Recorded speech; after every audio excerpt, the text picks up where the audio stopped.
अस्सलाम वालेकुम, मैं हूं रेहान तारिक और आप देख रहे हैं दास्तान। पाकिस्तान तहरीक इंसाफ पर कभी खुशी कभी गम वाली इस्तिलाह फिट बैठती महसूस होती है, क्योंकि सानिया 9 मई के बाद से ये जमात मुसलसल मुश्किलात का शिकार है और जब से इलेक्शन शेड्यूल अनाउंस हुआ है इसकी मुश्किलात एक के बाद एक बढ़ती ही जा रही हैं। इस दौरान उन्हें कभी किसी अदालत से रिलीफ मिलता है, लेकिन अपील के दौरान वो रिलीफ खत्म हो जाता है। इस बार भी यही हुआ है। पहले इलेक्शन कमीशन ने तहरीक इंसाफ के पार्टी इंतखाबात गैर आईनी करार देकर दोबारा कराने का हुक्म दिया, तो पीटीआई ने महज चंद रोज के वक्फे से रस्मी इंट्रा पार्टी इलेक्शंस करा के इसकी तफसील इलेक्शन कमीशन को सबमिट की। ये इतनी जल्दबाजी में कराए गए कि इससे पहले वाले इंतखाबात से ज्यादा एतराज उठने लगे। मुख्तलिफ बानी रहनुमाओं ने इन इंतखाबात की क्रेडिबिलिटी पर सवालात उठाए और इलेक्शन कमीशन में अपीलें दायर की, जिसके बाद इलेक्शन कमीशन ने एक बार फिर पीटीआई के इंट्रा पार्टी इलेक्शंस कलअदम करार देते हुए पार्टी का इंतखाबी निशान वापस ले लिया।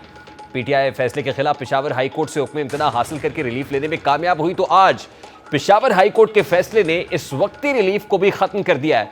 आज बल्ले के इंतखाबी निशान की बहाली के खिलाफ इलेक्शन कमीशन की दरखास्त पर पेशावर हाई कोर्ट ने महफूज फैसला सुनाते हुए अपना हुक्म इम्तना वापस ले लिया, जिसके बाद पाकिस्तान तहरीक इंसाफ अपने इंतखाबी निशान यानी बल्ले से और barrister Gohar Khan party chairmanship से महरूम हो गए हैं। पेशावर हाई कोर्ट ने 6 सफ़ात पर मुश्तमिल तहरीरी फैसला जारी करते हुए लिखा कि इलेक्शन कमीशन वकील ने एतराज़ उठाया कि पेशावर हाई कोर्ट ने दायरा इख्तियार को नजरअंदाज करते हुए हुक्म इम्तना जारी किया है। इलेक्शन कमीशन के वकील ने कहा कि जो मुकदमे में मरकजी फरीक है उसको बगैर सुने हुक्म इम्तना जारी किया गया। इलेक्शन कमीशन के वकील ने कहा कि दरखास्त गुजार को दिया जाने वाला जो रिलीफ है वो पूरे मुकदमे पर असरअंदाज हुआ है। तहरीरी फैसले में कहा गया कि फरीकैन के दलाइल सुनने के बाद अदालत हुक्म इम्तना को वापस लेती है। इलेक्शन कमीशन आइन और कानून के मुताबिक इलेक्शंस का इनेकाद करे। फैसले में कहा गया है कि सुप्रीम कोर्ट भी अपने फैसलों में साफ और शफाफ इलेक्शंस के इनेकाद का हुक्म दे चुकी है। दरखास्त गुजार के तहफ़्फ़ुज़ात मरकजी दरखास्त में सुने जाएंगे। मरकजी दरखास्त पहले से मुकर्रर करदा तारीख यानी 9 जनवरी को सुनी जाएगी। इससे कबल पेशावर हाई कोर्ट में पीटीआई इंट्रा पार्टी इलेक्शंस और इंतखाबी निशान केस में इलेक्शन कमीशन की हाई कोर्ट ऑर्डर पर नजरसानी दरखास्त पर समाअत हुई। पाकिस्तान तहरीक इंसाफ के वकील काजी आयल दिए कि 26 दिसंबर का जो ऑर्डर आया है उस पर अभी तक अमल नहीं किया गया। अभी तक इलेक्शन कमीशन ने पीटीआई का सर्टिफिकेट वेबसाइट पर अपलोड नहीं किया। जस्टिस एजाज खान ने रिमार्क्स दिए कि इसका मतलब है कि हुक्म इम्तना से उनको कोई मुश्किल नहीं हुई। वकील काजी अनवर ने कहा कि आज 3 जनवरी है, 9 जनवरी में बहुत कम दिन रह गए हैं, हमारे उम्मीदवारान के कागजात मुस्तरद हुए हैं। इलेक्शन कमीशन बताए उन्होंने क्या किया।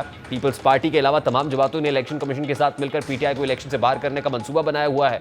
काजी अनवर एडवोकेट ने कहा कि एक पार्टी को एक तरफ करना इलेक्शन कमीशन और जमहूरियत के लिए ठीक नहीं है। इलेक्शन कमीशन को एक सियासी जमात के खिलाफ इस्तेमाल नहीं करना चाहिए था।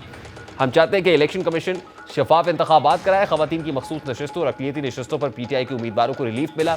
जावेद हाशमी के केस में सुप्रीम कोर्ट ने कहा था कि जब कागजात नामजदगी के साथ ही इलेक्शन का अमल शुरू हो जाता है, रिजल्ट्स का नोटिफिकेशन आने तक ये इलेक्शन होता है। जस्टिस एजाज खान ने कहा कि आपके 2 नुकात हैं कि इलेक्शन कमीशन हुक्म इम्तना वापस लेने के लिए यहाँ नहीं आ सकता। दूसरा ये कि इस ऑर्डर से इलेक्शन इनेकाद में कोई मुश्किलात नहीं है। वकील पीटीआई ने कहा कि 20 दीगर सियासी पार्टियां जिन्होंने इंट्रा पार्टी इलेक्शंस मुनक्किद नहीं कराए या रूल्स के मुताबिक नहीं थे, उन तमाम पार्टियों को शो कॉज मिला। उनके खिलाफ इलेक्शन कमीशन ने क्या कार्रवाई की है। इलेक्शन कमीशन के वकील ने कहा कि उन्होंने हमारे ऑर्डर पर हुक्म इम्तना लिया है, हमें इसके खिलाफ रिट दायर करने का हक है। इनका केस यहाँ काबिल समाअत ही नहीं, इन्हें सुप्रीम कोर्ट जाना चाहिए था। फरीकैन के दलाइल के बाद अदालत ने महफूज फैसला घंटों बाद सुनाया और पीटीआई की जानिब से पेशावर हाई कोर्ट के आज के फैसले पर सख्त एतराज़ात सामने आए। इंतखाबी निशान पर हुक्म इम्तना वापस लेने के खिलाफ फैसले पर जो साबिक चेयरमैन पाकिस्तान तहरीक इंसाफ है बैरिस्टर गौहर खान, उन्होंने सुप्रीम कोर्ट जाने का ऐलान भी कर दिया है। पीटीआई से बल्ला लेना लेजिटिमेसी का बहुत बड़ा क्वेश्चन आएगा आपके इलेक्शन का। 227 रिजर्व सीट आप हमसे नहीं ले सकते। आप बल्ला लेंगे तो आपके इलेक्शन को दुनिया कभी रिकॉग्नाइज नहीं करेगी। मैं समझता हूं कि ये डिसीजन उजलत में दी गई है, लेकिन हम इंशाअल्लाह ताला इसके खिलाफ आज ही फैसला करेंगे। हम सुप्रीम कोर्ट ही जाएंगे इंशाअल्लाह ताला। पेशावर हाई कोर्ट के फैसले पर बात करते हुए मारूफ कानूनदान और सीनियर सियासतदान एतजाज एहसन ने कहा कि ये बहुत बड़ा डाका है और पेशावर हाई कोर्ट का जो पहले फैसला था वो बिल्कुल दुरुस्त था और अदालतें पर आकर ठहरेंगी। बहुत बड़ा डाका होगा, क्योंकि आप महरूम कर रहे हैं करोड़ वोटर्स को उस हक से जो वोटिंग का हक है और जो वो इस्तेमाल ही सिंबल के जरिए हो सकता है, क्योंकि पार्टी का हक है उस निशान पे। पेशावर हाई कोर्ट का जो पहला फैसला था वो बिल्कुल दुरुस्त था और उसी पे ही इंशाअल्लाह मेरा ख्याल है इंशाअल्लाह अदालतें आके ठहरेंगी। आज के दिन ये वाहिद मुश्किल नहीं है जो पीटीआई को दरपेश थी। आज के रोज इलेक्शन कमीशन की जानिब से बानी पीटीआई और फवाद चौधरी पर तौहीन इलेक्शन कमीशन के इल्जाम में फर्द जुर्म आयद कर दी गई है। इलेक्शन कमीशन के मेंबर सिंध निसार दुरानी की सरबराही में अडियाला जेल में तौहीन इलेक्शन कमीशन केस की समाअत हुई और दौरान समाअत इलेक्शन कमीशन ने बानी चेयरमैन और फवाद चौधरी पर फर्द जुर्म आयद कर दी और मुलजिमान को केस की नकूल फराम कर दिए। बाद इलेक्शन कमीशन मेंबरान अडियाला जेल से वापस रवाना हो गए और तौहीन इलेक्शन कमीशन केस की मजीद समाअत 16 जनवरी तक मुलतवी कर दी गई है। इसी तरह आज तहरीक इंसाफ की लेवल प्ले मुतालिक केस की समाअत भी सुप्रीम कोर्ट में फिक्स थी, जिसकी आज समाअत हुई और वक्ती तौर पर इस समाअत के बाद पीटीआई को कोई रिलीफ नहीं मिला, यानी कोई रिलीफ लेने में पीटीआई नाकाम रही है। उल्टा आज इस जमात के वकला को सुप्रीम कोर्ट में सख्त सवालात का सामना रहा। आज की समाअत के बाद सुप्रीम कोर्ट ने chief secretary Punjab, IG Punjab और एडवोकेट जनरल पंजाब को नोटिस जारी करते हुए दरखास्त पर तहरीरी जवाब तलब कर लिया और समाअत का आगाज हुआ तो वकील पीटीआई लतीफ खोसा ने दलाइल में कहा कि पंजाब में पीटीआई को लेवल प्लेइंग फील्ड नहीं दी जा रही। कोई इदारा खामोश तमाशाई बनकर अपनी आईनी जिम्मेदारियों से मुबर्रा नहीं हो सकता।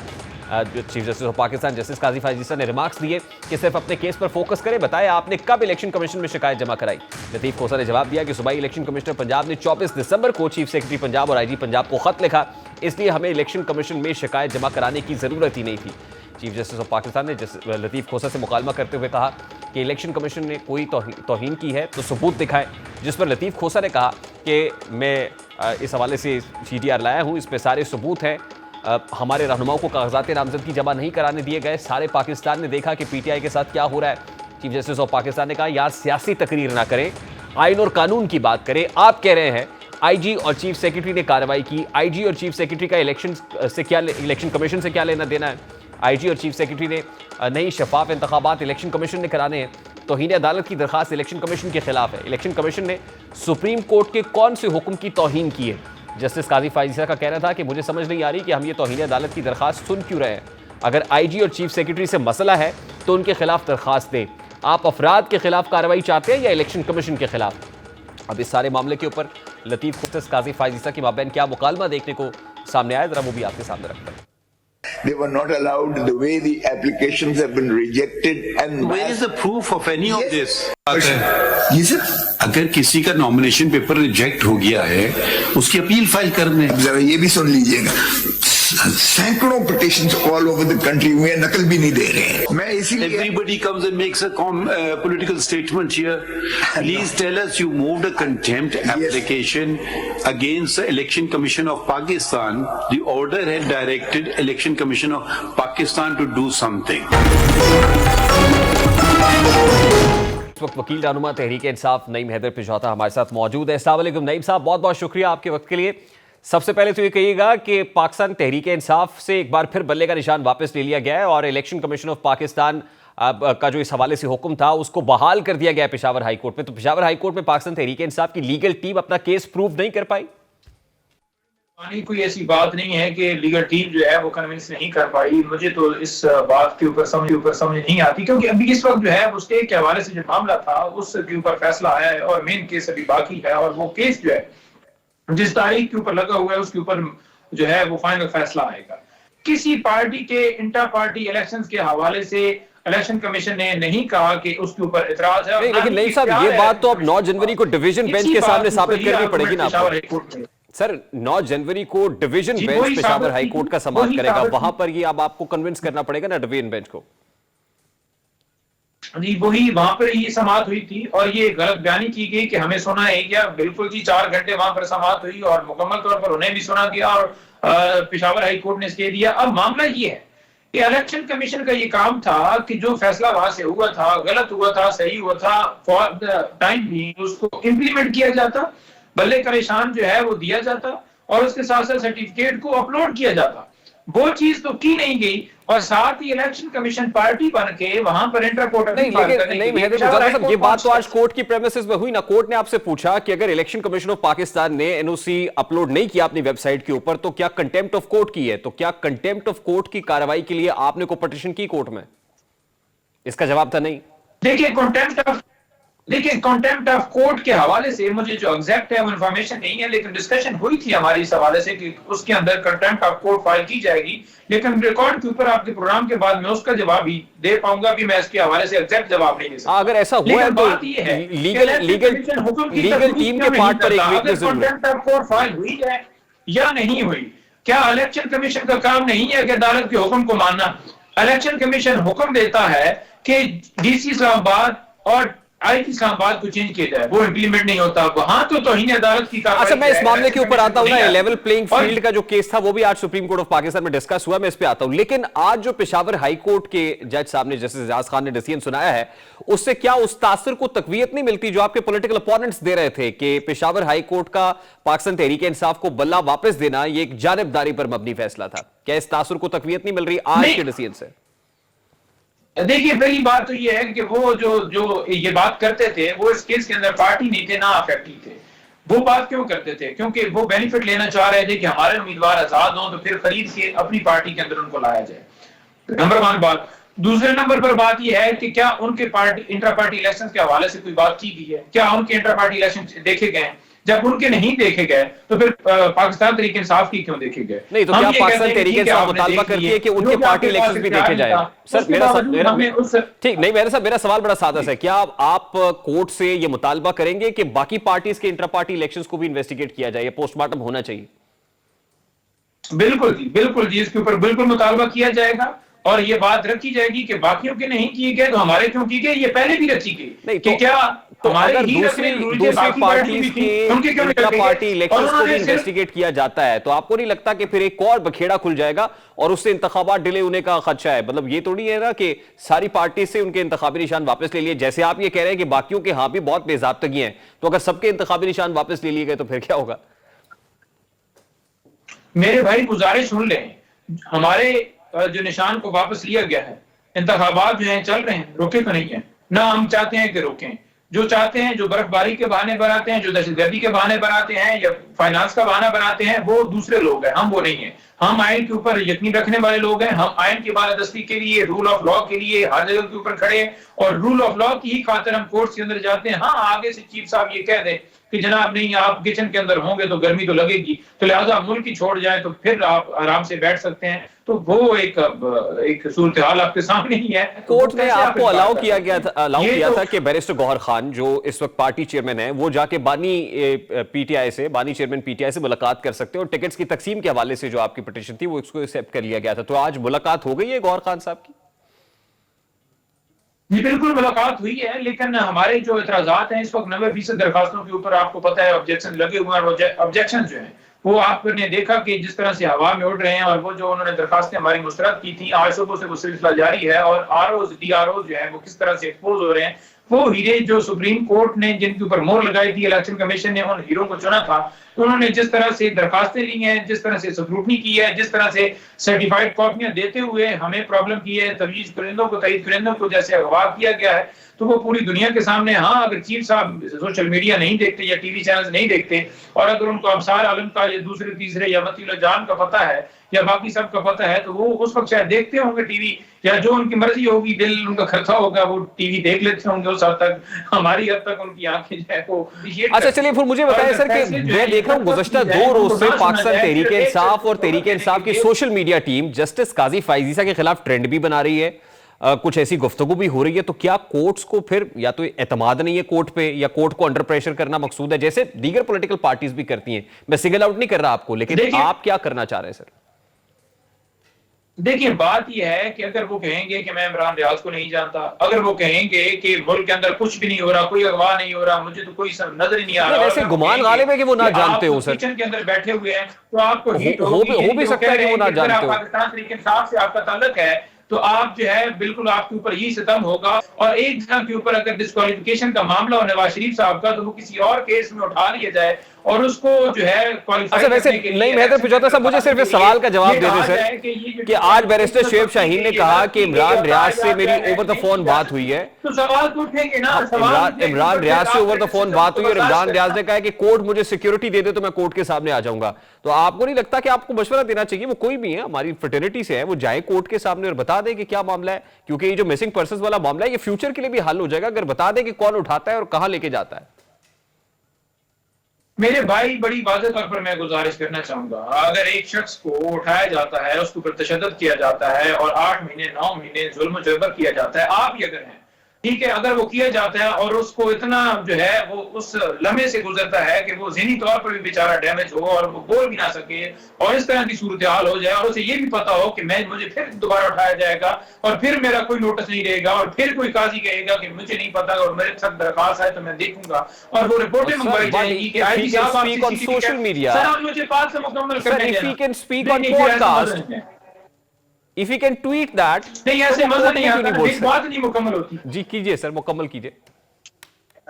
तो मैं ये कह रहा हूं कि अगर फिर वही कहा जाएगा कि सीसीटीवी कैमरे आ जाएं या आईजी साहब रिपोर्ट दें या डीपीओ साहब रिपोर्ट दें या एसएचओ साहब रिपोर्ट दें, जो कि वो खुद जाकर वहां पर छापे मरवा रहे हैं, वहां पर अदालत क्यों नहीं कमीशन इतना मुकर्रर करके या काजी फाइज साहब अगर फैसलाबाद या किसी जगह के ऊपर खुद चले जाते हैं, वहां पर जाएं, चेक करें कि उस्मान डार के जो भाई है उमर डार, उनको जैसे अगवा किया गया है, वो जाए मौके पर देखें और एक केस को लेकर मिसाल बनाए, देखते हैं फिर कोई करता है। यहाँ पर यह है कि यहाँ पर रिपोर्टें मंगवाई जाती है, सबको पता है, और जब कार्रवाई शुरू की जाती है अदालत के अंदर तो यही कहा जाता है जी बताएं क्या हुआ है जी, हाँ जी किधर से हुआ है जी, हाँ जी बुलाएं एसएचओ को। क्या किसी को नहीं पता कि क्या हो रहा है मुल्क के अंदर? और अगर आंखें बंद कर ली जाए और कहा जाए कि दिन को कहा जाए कि नहीं रात है, तो फिर उसके अंदर हम क्या कह सकते हैं? आप ये कह रहे हैं कि सुपीरियर कोर्ट से पाकिस्तान तहरीक इंसाफ को अगर बयान दें, क्या उनका खुद का अगर बयान देना ही जरूरी है, या आप एक सीट के ऊपर बैठे हुए हैं और आप देख रहे हैं कि मुल्क के अंदर ये हो रहा है, उसके ऊपर आप बोल ही नहीं?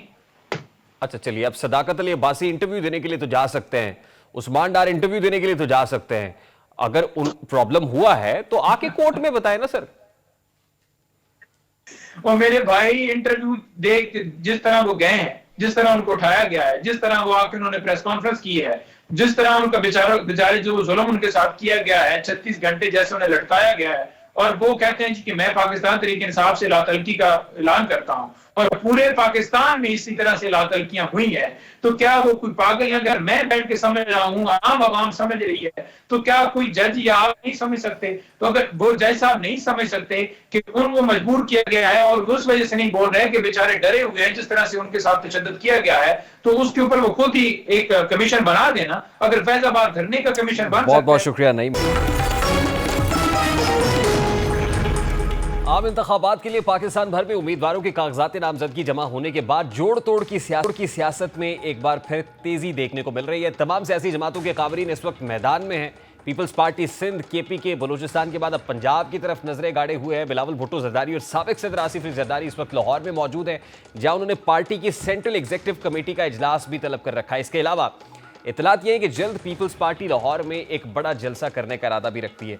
इस बात का भी इम्कान जाहिर किया जा रहा है कि बिलावल भुट्टो जरदारी N 127 लाहौर में जल्द इलेक्शन ऑफिस का इफ्तिताह भी करेंगे। इस हल्के से आम इंतखाबात में वो खुद हिस्सा ले रहे हैं। इसी तरह मुस्लिम लीग नून मुख्तलिफ जमातों के साथ सीट एडजस्टमेंट में मशगूल है।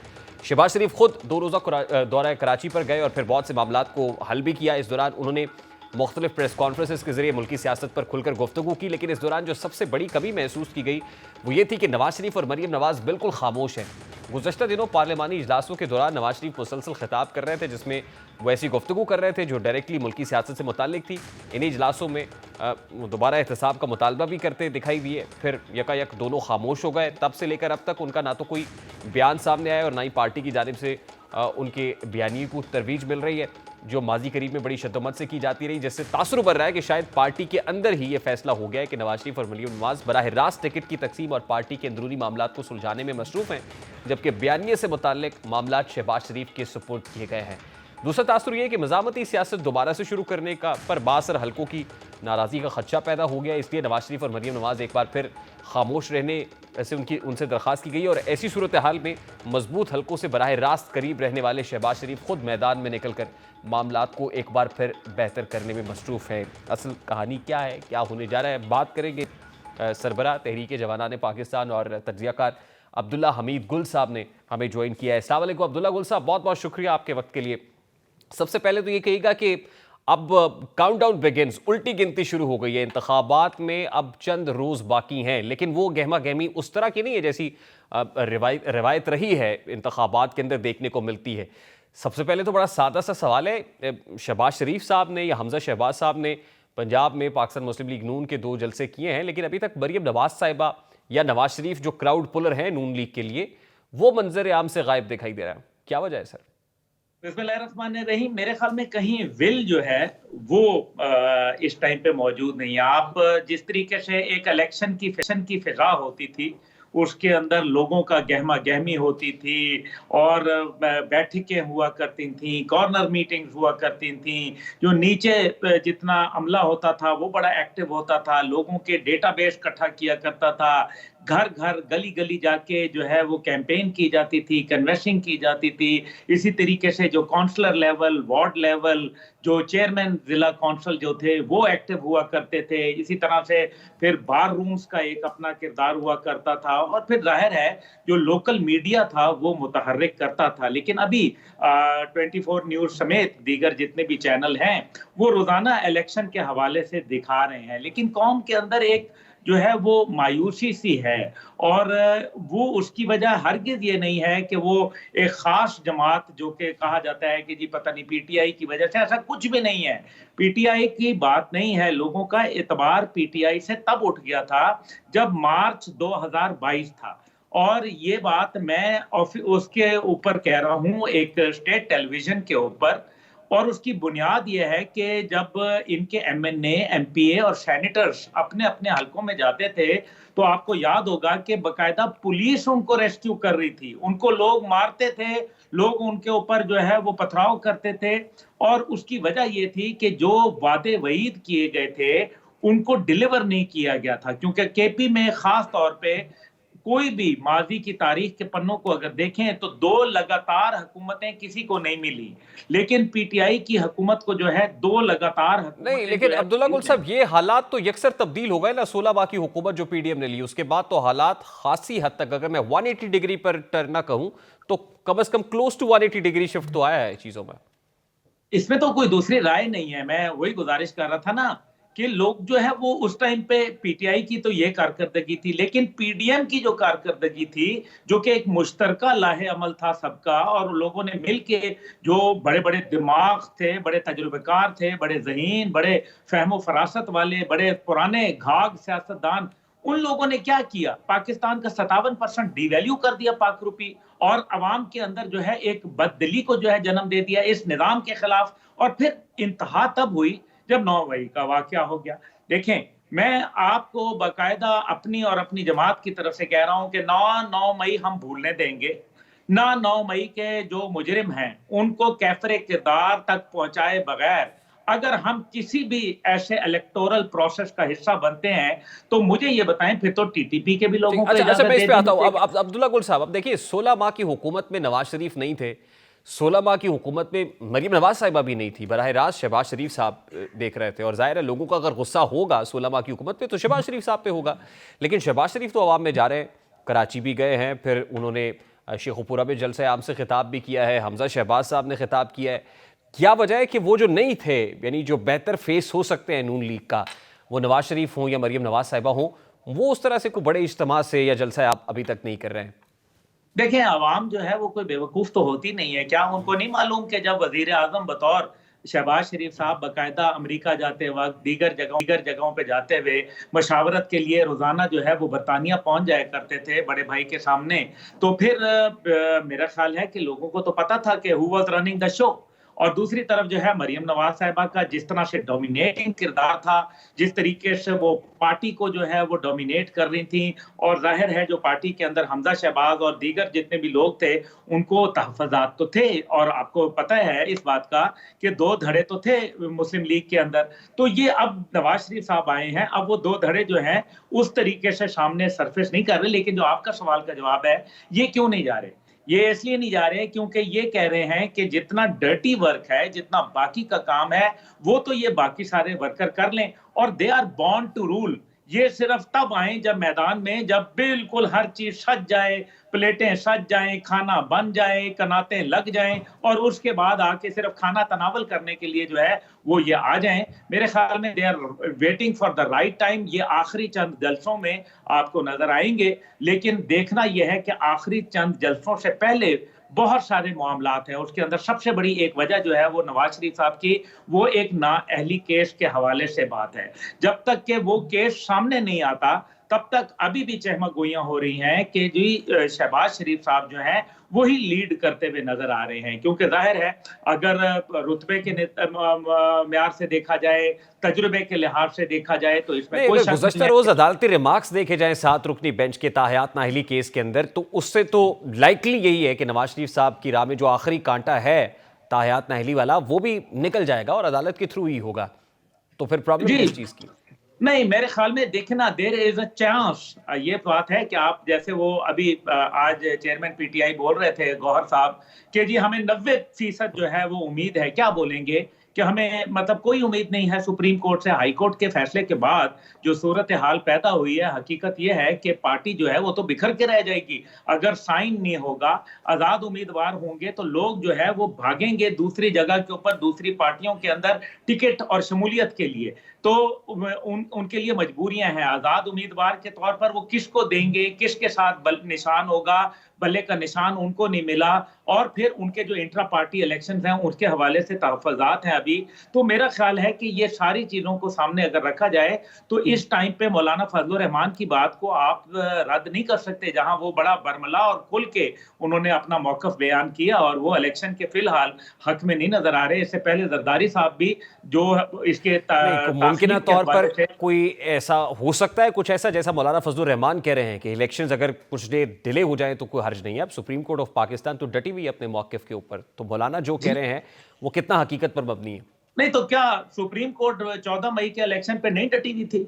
क्या 14 मई को इलेक्शन नहीं होने थे? तो फिर क्या हुआ था? नहीं हुआ था ना, इलेक्शन नहीं हुए थे। और फिर मैं आपके लिए ये जरूर गुजारिश कर दूं कि असूलन तो कानूनी तौर पर तो सारे 90 दिन को एक्सीड कर गए थे, क्योंकि अगर 14 मई की डेट के ऊपर तमाम सियासी पार्टियों और खुद सुप्रीम कोर्ट ने इकरार किया था तो क्या वो आइन के मुताबिक था? लेकिन अब्दुल्ला गुल साहब, आज तो सुप्रीम कोर्ट ऑफ पाकिस्तान अपने फैसले पे पैरादारी दे रही है ना, तो आपको लगता है कि ये सुप्रीम कोर्ट जो है वो उस तरह से एक्ट नहीं करेगी जैसे पहले कर रही थी? तो ये तो रिएक्ट कर रही है, तो what are you looking at then? मेरा ख्याल है कि सुप्रीम कोर्ट जो है उसको रियलाइजेशन होनी चाहिए। बिल्कुल, पहले देखे ना, पहले आपको जो 9 मई के मुजरमान हैं उनके हवाले से, मैं नहीं कह रहा कि सब हैं, लेकिन जो है अगर वो क्लियर है बिल्कुल उसको मौका देना चाहिए। लेकिन अगर कोई शरपसंद अनासिर हैं और जो ऐसे घिनौने मामलात के अंदर मुलव्विस हैं ठीक है, बहुत बहुत शुक्रिया। इंतखाबात सर पर हैं और सिक्योरिटी सूरत हाल इंतहाई तशवीशनाक है। हर गुजरते दिन के साथ सिक्योरिटी सिचुएशन बिगड़ती चली जा रही है। आज से 2 रोज़ पहले वज़ीरिस्तान के इलाके मीरान शाह के अंदर इंतहाई अफसोसनाक वाक़या पेश आया कि जहाँ 6 हज्जाम मौत के घाट उतार दिए गए। फिर मौलाना फजलुर रहमान के स्क्वाड में जो हमला हुआ वो भी इंतहाई तशवीशनाक सूरत हाल इख्तियार कर गया। उसके बाद मौलाना फजलुर रहमान के साहबजादे असद महमूद को थ्रेट अलर्ट इशू होना, यह अपनी नौयत का वाक़या है। उसके बाद नेशनल डेमोक्रेटिक मूवमेंट के सरबराह और साबिक रुकन कौमी असम्बली मोहसिन दावड़ जिस वक्त नॉर्थ वज़ीरिस्तान के अंदर मीरान शाह के इलाके में इलेक्शन कैंपेन पे थे, तो इनकी गाड़ी पर फायरिंग हुई है और इस फायरिंग के नतीजे में वो तो महफूज रहे और कोई ज़ख्मी भी नहीं हुआ, लेकिन गाड़ी क्योंकि बुलेट प्रूफ थी तो मुताद्दिद निशानात गाड़ी के ऊपर फायरिंग के मौजूद हैं और ये मनाजिर भी आपके सामने और मकामी पुलिस भी इस वाक़े को कंफर्म कर रही है। ये सब एक ऐसे वक्त पर हो रहा है कि जब एक सूबे की सिक्योरिटी सूरत हाल इंतहाई मखदूश होने की निशानदेही खुद जमीयत उलमा इस्लाम से कर रही है। और मौलाना फजलुर रहमान मुतअद्दिद बार कह चुके हैं कि हमारे पास कैंपेन करने की भी मोहलत नहीं है, यानी कैंपेन करने का मौका फराम नहीं किया जा रहा। और गुज़श्ता रोज़ ही JUIF की जानिब से इलेक्शन कमीशन ऑफ पाकिस्तान को तहरीरी तौर पर एक दरख्वास्त की गई है और उसमें उनको खबरदार किया गया है कि अगर हमारा कोई भी कारकुन ज़ख्मी हुआ या शहीद हुआ तो इसकी responsibility election commission of Pakistan पर होगी और अदालत के ऊपर भी रिस्पॉन्सिबिलिटी आयद कर चुके हैं। और वो ये कह रहे हैं कि हर मुमकिन सिक्योरिटी फराहम की जाए अगर इलेक्शन 8 फरवरी को यकीनी बनाना है। तो प्रोग्राम का वक्त अपने इख्तिताम को पहुंचा है। आपसे मुलाकात होगी इंशाअल्लाह कल। अपना रखिए ख्याल। अल्लाह।